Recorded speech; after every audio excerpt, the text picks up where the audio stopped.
You know who you are, what your behavior is, what your needs are, without people telling me that because I look like Hi, we're La Talk, and we essentially wanted to create a short series asking medical students about their experiences in medical school. What have they felt like? What have they gone through? All their different stories, and we hope you enjoy.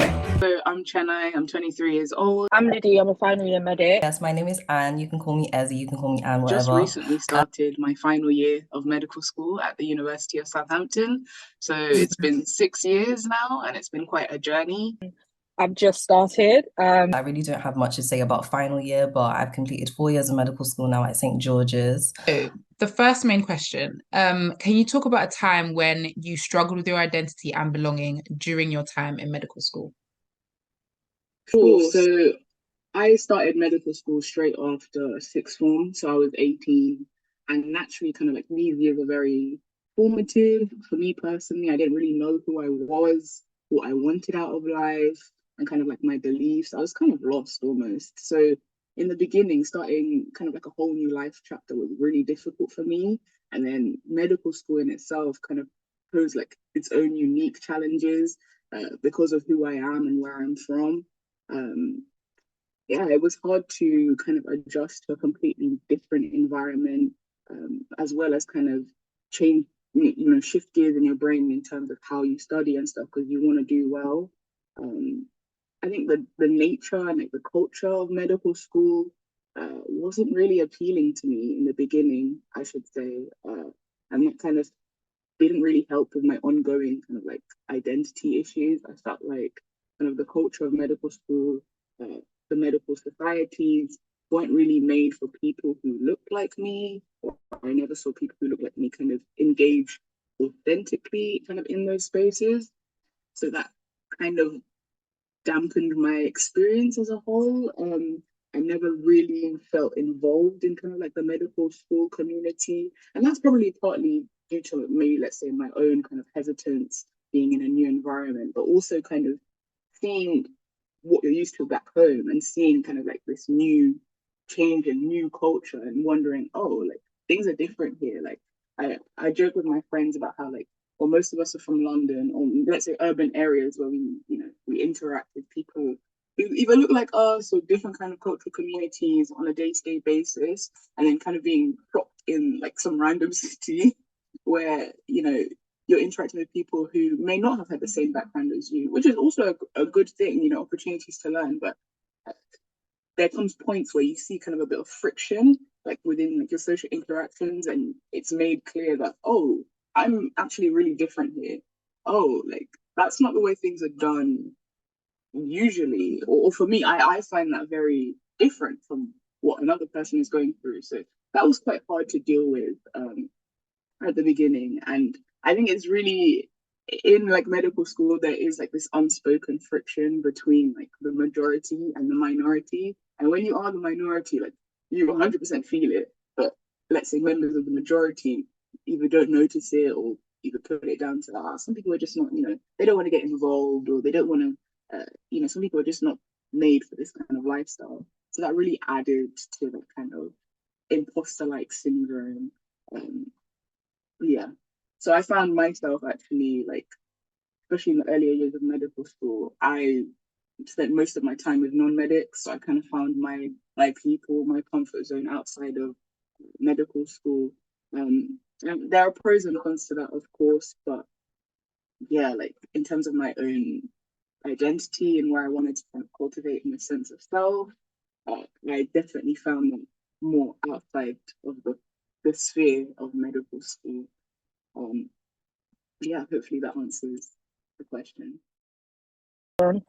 I think I definitely probably struggled with my identity in like my preclinical years. I think the first and second year, on top of medical school being difficult, obviously there's always going to be like additional barriers or experiences that I think Black people will face in those higher education settings where they're not really represented, despite how much the UK wants to convince themselves they're not racist. So I'll say with first year, apart from COVID, the big elephant in the room that cut my first year short, so I had to do some of that in person. I would say that I really struggled to like find my people at medical school, Mm. especially at Mm-hmm. Barts in London. There's quite a huge Asian population, and Yeah. there's also quite a huge Caucasian population in higher Yeah. education. Full stop. There's a high Caucasian population. Obviously, the UK is over 8% white people. So it was kind of Yeah. like there was this there was this extreme end of medical school where Mm. to bond with people you had to like be into that very specific things from like Right. partying, drugs, alcohol, whatever. Mm-hmm. Whereas with the Asian side of things, it's quite a religious community and a faith I don't identify with. So I think Yeah. in first year, it was quite difficult for me to find my feet between kind of Mm. like my feet people and people I could connect with. And I Yeah. also felt as though there was very subtle microaggressions where I think people came from places where they don't have much exposure to black people. So I don't know what stereotypes they set up in their heads. Where I do feel like Mm. at times people wouldn't want to approach me because of Mm. certain stereotypes they probably had about black people. Who knows, now black girl, who knows? And I Yeah. think in the first half of med school, I definitely felt as though being black was like a bad highlighter. Not bad as in I don't want Mm. to be black, but like a highlight where no matter where I walked in, I stood out in a bad way. Whereas now I Right. do think I've embraced the whole black excellence, be a representation for your Mm-hmm. community. But I think back Yeah. in preclinical years, I found it difficult to Mm-hmm. accept that just because I'm black, I need to represent the entire community. I still don't think that's fair, but I think I've made Yeah. peace with it and I've used it to Mm. empower me rather than to bring Mm-hmm. me down, which is in preclinical Okay. years, I struggled to kind of have that burden on my shoulders as a Right. 19-year-old figuring things out. I don't think it's fair that that's an Mm. additional thing I have to figure out, but like Yeah. that's just the society we live in at the moment. So Mm. I don't know if I answered the question, but yeah. Yeah. So, I would say that just by veto of being black, like you're gonna first be a little bit rocky in your identity, especially like I don't know how you girls found it, but I know that going into med school, especially my med school, there's not actually that many of us in terms of black people who are medics. So on that first day, I remember just looking around the lecture theatre and be like, I can literally count on both my hands, like how many of us are here out of like a cohort of maybe 300 people. So that was the first time that I really got rocked because I would say that before that, like I'd never felt like I was the odd one out. Like our sixth form had relatively a good amount of black people. My secondary school, I would say, is actually predominantly black. So this is the first time I've ever actually been in a space. I'm like, oh, okay. There's not really many faces that look like mine. Not to say intrinsically that's an issue, but it was just something to get used to like because the space was just different. So you kind of just have to interpret who you are in that space a little bit differently than you did before. So I'd say that was the first time. Then the second time it got really, really real was when I was on placement.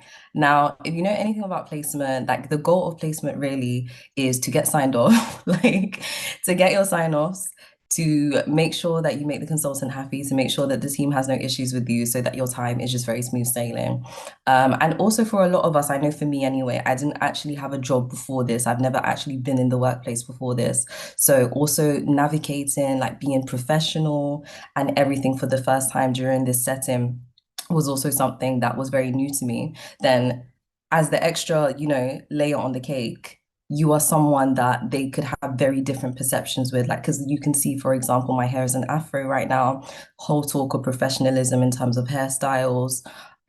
Sometimes the way that you speak, like if you know me, that I think I'm quite softly spoken. I don't shout, like I don't show any aggression, but like to other people, they've told me, oh, you're very like strong spoken, and it's like, oh, really? Really? So that was another thing that you have to navigate. So I think what I'm trying to get at is that you're acutely aware of everything when you're in such a setting. You're aware of how you dress, you're aware of how your hair looks, you're aware of how you speak, you're aware of how other people may judge you off the bat. And it's really sad actually because you can take all of that and try to almost alter yourself in order to become more palatable. So I know, for example, I would only do like sleek hairstyles. Like to me, this is quite a sleek hairstyle. So this is stuff that I would do. I wouldn't really carry my afro out like naturally. If I wanted to say something, I would second guess myself. Like, is it necessary to say? If not, just don't, so that you don't appear combative.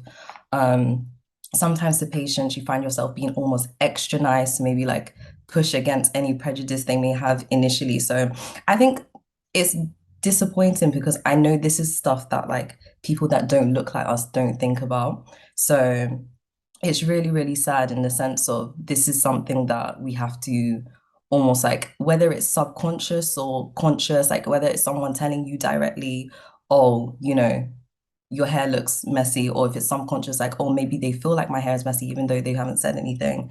It's just something to constantly think about. And I think that's the draining aspect of it. So that's another time that I've had to really grapple with my identity, because before it's just not something you think about. You exist as you are and you're free, but now you're in a setting that you constantly have to reevaluate how you present to other people.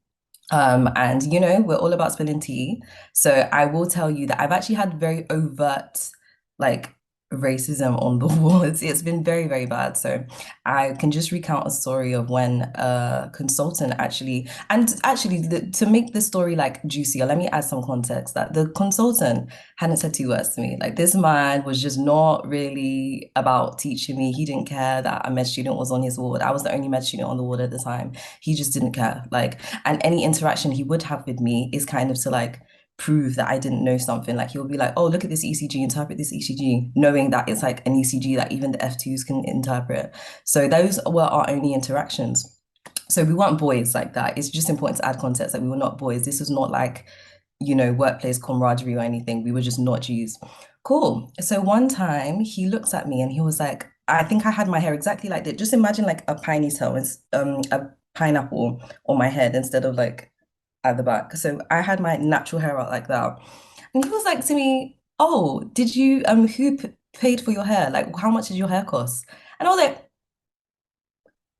no, I was shocked. I was so shocked because I was like, first of all, this is the most you've like ever said to me ever.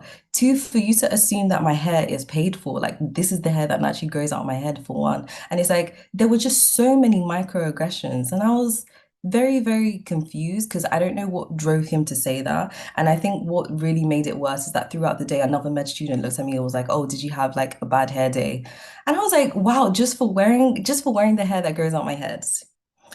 Simply just for wearing the hair that grows out of my head. So, unfortunately, like I will self-confess and say that the next day I literally just switched to like a sleek ponytail with just like extensions that I had found because I just don't want to deal with it. I was going to placement. I didn't want them to be hyperfixated on my hair. But that's just kind of like another layer of constantly reevaluating how you present to the outside world that I know that other people of other ethnicities don't really deal with. So yeah, I would say that's really the times that I've really grappled with my identity. Because do I present myself as wholly me, or do I like dampen myself down to be more palatable, I guess?